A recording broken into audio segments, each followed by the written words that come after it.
mahahalungkat na ebidensya itong si Ombudsman Boying Remulla. Magugulat na lang tayo, mga kababayan, na Remulla nakahalungkat ng ebidensya laban kay Vice Presidente. Pero alam niyo sinasabi ng kampo ng Vice Presidente, fishing expedition lang daw po itong impeachment na ito. Sandali lang. Sabi nga ho ni Congressman Redon paano magiging fishing expedition? May mga pinagmulan kami.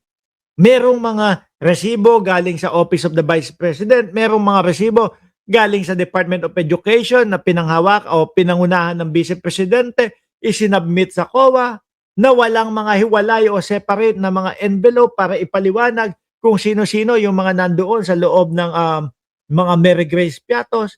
May mga pinagmulan po. Isama mo na yung pagbabanta ng Vice Presidente sa buhay ng Pangulo at asawa niya at ng pinsan niya.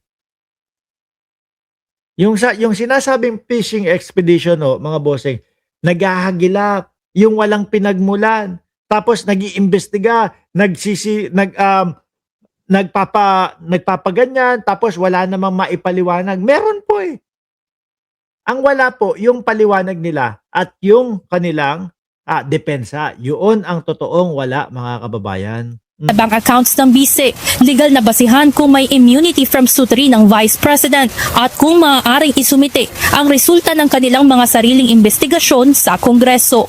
If ever Sabi ni Aviator, AI daw yun, boss. Yung banta, sabi. Anok ng putik. May magsabi sa akin sa harap ko na hindi nga, Aviator, pag kami nakasalubong akong DDS, tapos sinabi harap-harapan ko yung AI, yung pagbabanta ng Vice President. Pagka nakakita ko ng pader, iuuntog ko agad yung ulo na matauhan Hindi, totoo nga. Talagang sinasabi ng mga DDS na AI yung mga napanood natin o yung napanood natin na Vice Presidente. Naku, wag lang talagang may makakasalubong akong DDS tapos yun yung sasabihin. Iuuntog ko talaga yung ulo ng matauhan, mga kababayan. Anak ng putek. Tapos yung kay Pangulong Bongbong Marcos na video na ipinapakalat ni Roque, hindi daw AI yan. Ibang klase. Di ba, mga kababayan?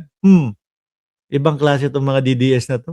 Hindi mo alam kung nasaan talaga yung mga utak there are intersections or if ever talagang one and the same yung mga complaints doon at dito, then we will have to see what we can do still, no? Pero at the end of the day, ang gusto lang talaga natin ay yung accountability lang. Yung accountability ng mga public officers na nagkakamali.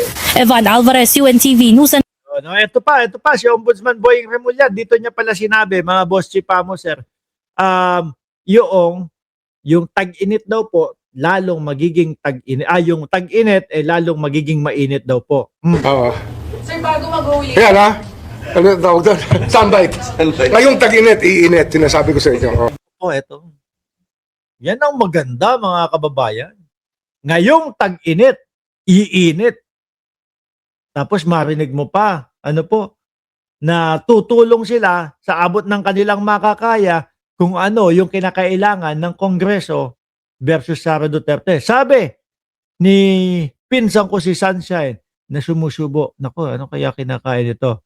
Raise to the highest point ang katangahan ng mga DDS. Ano kinakain mo dyan? No? Ikaw, hilig mo kumain. Importante po yung trabaho na ginagampanan ngayon ng AMLAC sa paghabol po natin sa mga tiwali. Napakahalaga po niyan. At ngayon ko lang nakita na minsan, meron talaga mabigat na kalaban ang batas pagdating dyan. Kaya nga, gusto ko silang kausapin muli itong AMLA tungkol sa pagtupad nila sa kanilang katungkulan. Sapagkat, alam niyo naman, hindi dapat banking industry ang kanilang pinangangalagaan, kundi yung mga pag-violate ng batas ng mga kawani ng gobyerno. Kasi ang trabaho naman namin talaga, corruption, anti-corruption, di ba? And they are the necessary office, the office that gives us the most information. If they will not come up with it, then we have a problem as a country. Hindi nila pwedeng blankohin ang katanungan ng Office of ano kaya to, mabubuksan yung mga bank accounts ng Vice Presidente. Sabi ni Miss Sunshine, yung pinsan ko, mahilig din magluto at mag-bake, pinsan, no? Luluto ako ngayon, ube halaya. Sarap niyan. Paborito ko yan. Tuwing pesta sa Tondo, mga kababayan, mga kapitbahay namin talagang nagluluto yung mga ubing halayang ganyan eh. The Ombudsman. Dapat gumanap sila, kundi sila mismo ang kakasuhan namin. Ang AMLAC po ay ngayon napapansin kung gaano yung ginagawa ng trabaho nila. Pero for the past few years, tahimik. Parang kapag walang issue, tahimik lang sila. Yun nga yung problema eh. Baka naman yung attitude ng iba dyan ay gusto nilang magkaroon pa rin ng mga kaibigan sa banking industry para doon sila lumipat pag wala na sila sa AMLA. Yun po yung isang problema sa conflict of interest natin eh. Dapat bawal po yan. Huwag na silang magpa-empleyo sa mga bangko pagkatapos. Kasi nga, conflict of interest yan, di ba? Parang ano yan eh. Parang, sabihin natin, isang opisyal ng cabinet. Sabi ni Aviator, dalaga ba yung pinsan mo, bayaw? Mukhang dalaga. Papakainin daw ako niyan eh. Baka dalaga.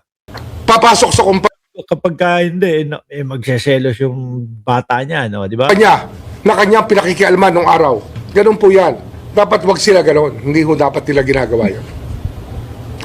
Sir Evan Alvarez po from UNTV. Meron po bang updates from flood control cases na hinahawakan po natin? At pwede nyo pong i-share sa ngayon? Meron po ba tayong developments? Tuloy-tuloy lang yan.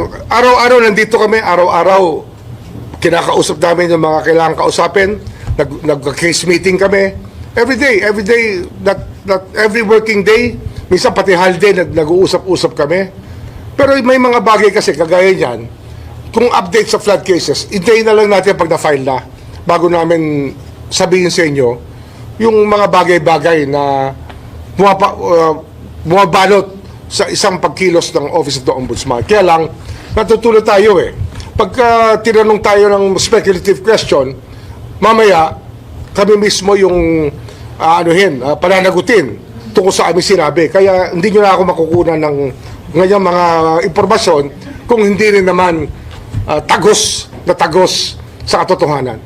Pero ang nakikita ko dito, magiging tinik ho, no? Sa Vice Presidente. Etong pamunuan ng Ombudsman, mga kababayan. Anyway, kailangan ho natin magmadali at medyo gabi na din po, mga bossing. Hanggang dito na lang muna tayo. Mamayang gabi, babawi ako sa inyong live. At alas 8 ng umaga naka-live na po. Alas 8 ng gabi naka-live po tayo, mga boss chief amo sir. Muli po, magpapaalam muna ako. Kailangan may gawin, kailangan tapusin. Maraming salamat and God bless po sa ating lahat.